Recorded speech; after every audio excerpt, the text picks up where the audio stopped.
اچھا وہ بندہ ہوتا ہے جس کا خاندان اچھا ہوتا ہے، اچھا وہ بندہ ہوتا ہے جس کا حلقہ احباب اچھا ہوتا ہے۔ وہ اکیلا اچھا بن کے بیٹھ کر تو صرف میں صحیح ہوں اور کوئی بھی نہیں، تو کس طرح صحیح ہو گیا؟ تو اوپر سے گرا ہے، تو کس طرح ٹھیک؟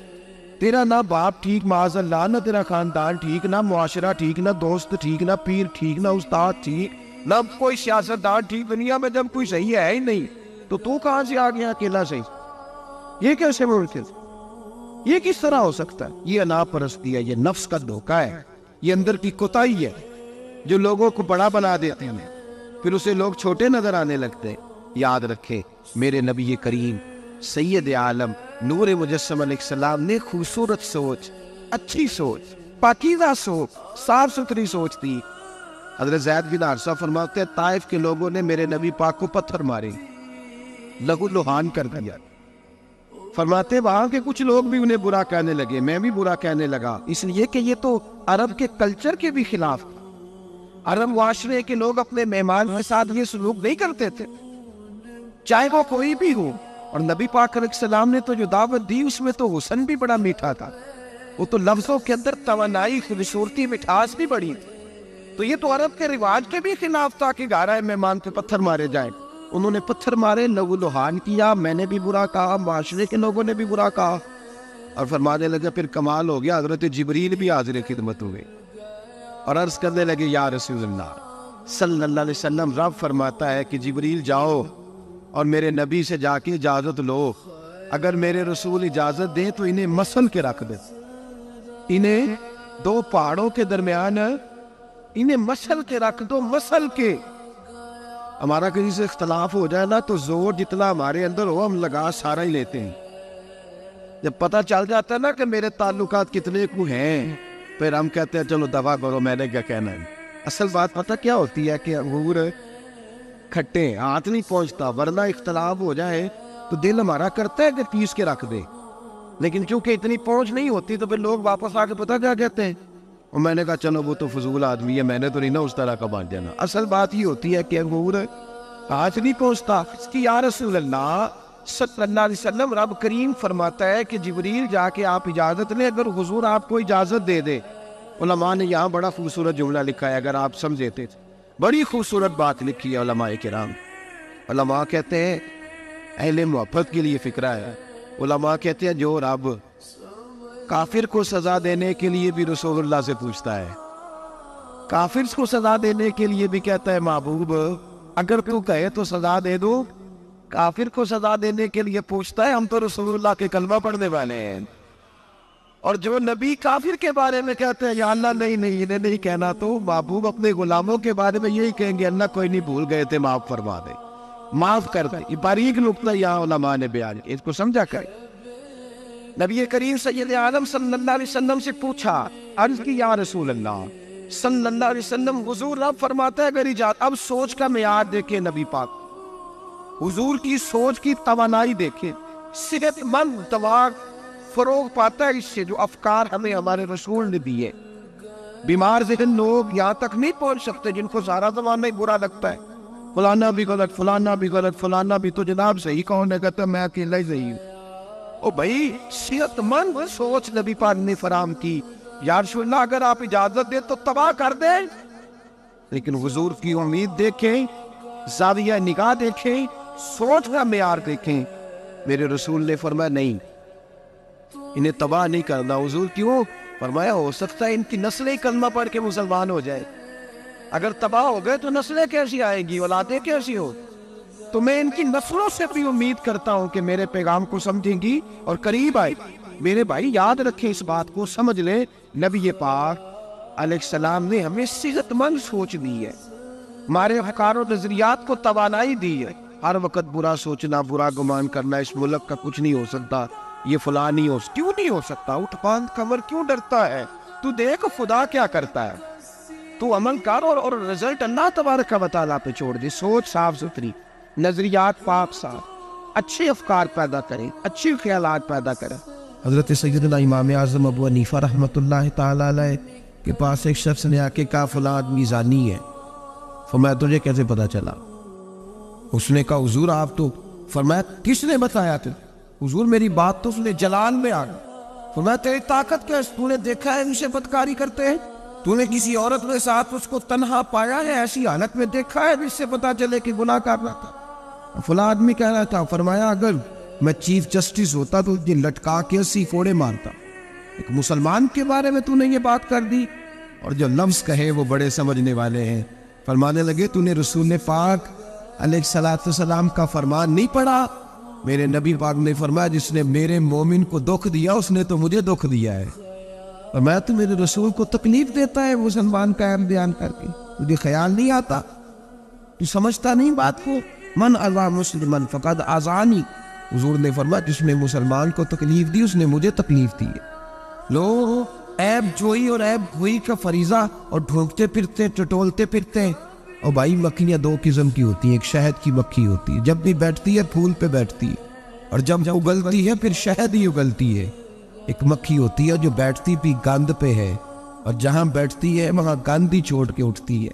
کردار ایسا اپنائے، اپنی سوچ کو تفکرات کو اس طرح کا بنائے کہ آپ کے ذہن اچھائی کو قبول کرے۔ آپ جب سامنے والے کو دیکھیں تو آپ کو اچھائیاں نظر آئیں، اچھائیاں، اور جب آپ بیان کریں تو پھر بھی آپ کی زبان سے اچھائیاں نکلیں، اچھائیاں نکلیں۔ ذہن سازی کریں، اپنے آپ کو سمجھائیں۔ کسی دانشور نے کہا، ایک شخص مجھے کہنے لگا لوگوں کے چہروں پہ گرد پڑ گئی ہے، فلاں کے چہرے پہ گرد تھی، فلاں کے چہرے پہ بھی گرد تھی، فلاں کے چہرے پہ بھی گرد تھی۔ اس نے مجھے کئی لوگ گنوائے تو میں ہنسنے لگا۔ کہنے لگا کیوں ہنستا ہے؟ کہتے میں نے اس کی اینک اتاری، ٹیشو پیپر کے ساتھ صاف کر دی۔ میں نے کہا بندوں کے چہرے ٹھیک ہے، تیری اینک پہ گرد پڑی ہوئی ہے، ادھر بھی تھوڑی توجہ کر لیتا تو اتنے لوگوں پہ الزام تو نہ لگاتا۔ حضرت میاں صاحب بول پڑے، کہنے لگے برا بندہ میں لپن ٹریا، جاگتے ملیا نہ کوئی۔ برا بندہ میں، میاں صاحب کی بات ہے، میری آپ کی نہیں، سانو تے 70-16 بجے دیہڑی دا۔ میاں صاحب کہتے ہیں میں برا بندہ میں لپن ٹریا تے جاگتے تھا ہی کوئی نہیں کہ ملا ہی نہیں۔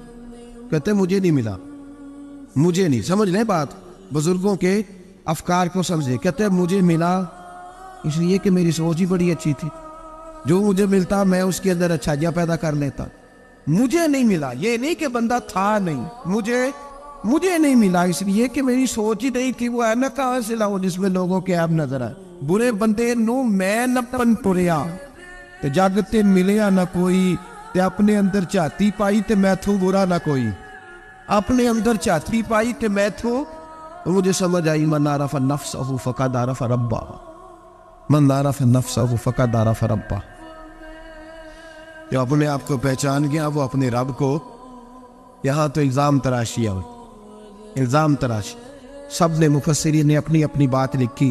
میرے استاد گرامی یہاں فرمایا کرتے تھے، بھائی اگر تو دنیا میں اپنے بیٹے کو دھوپ میں بیٹھا دیکھے تو تیرا دل پھٹ جاتا ہے، یہ دھوپ میں کیوں بیٹھا ہے؟ اس کو شرک سے بچا، شرک اکبر سے بھی بچا، اصغر سے بھی بچا، خفی اور جلی دونوں قسم کے شرک سے بچا۔ دنیا میں تیرا بیٹا دھوپ میں ہو تجھ سے برداشت نہیں ہوتا، بتا اگر تیرا بیٹا جہنم میں گیا تو تجھے کیسے برداشت ہوگا؟ آگ میں جلتا ہوگا تجھے۔ اسے اللہ سے جوڑ دے، اسے رسول اللہ صلی اللہ علیہ وسلم کا غلام بنا دے۔ میرے نبی کریم سید عالم صلی اللہ علیہ وسلم نے فرمایا جب تیرا بیٹا 7 سال کا ہو جائے تو اسے مسجد لے کے جا، 3 سال تک لے کے جا مسجد، 10 سال کا نماز نہ پڑھے تو سزا دے، 3 سال تک خود اپنے ہاتھوں سے ٹریننگ دے، اسے مسجد لے جا، آداب مسجد بتا، اسے نماز سکھا، تو خود لے کر کے جا، بھیجنے کا نہیں کہا۔ فرمایا جب بچہ 7 سال کا ہو جائے تو اسے مسجد، بڑی محنت کرتے ہیں ہم بیٹے کو بنگلہ دینے کے لیے، بینک بیلنس دینے کے لیے، دن رات ایک کر دیتے، خدا را سے نمازی پر بنانے کی بھی محنت کرو۔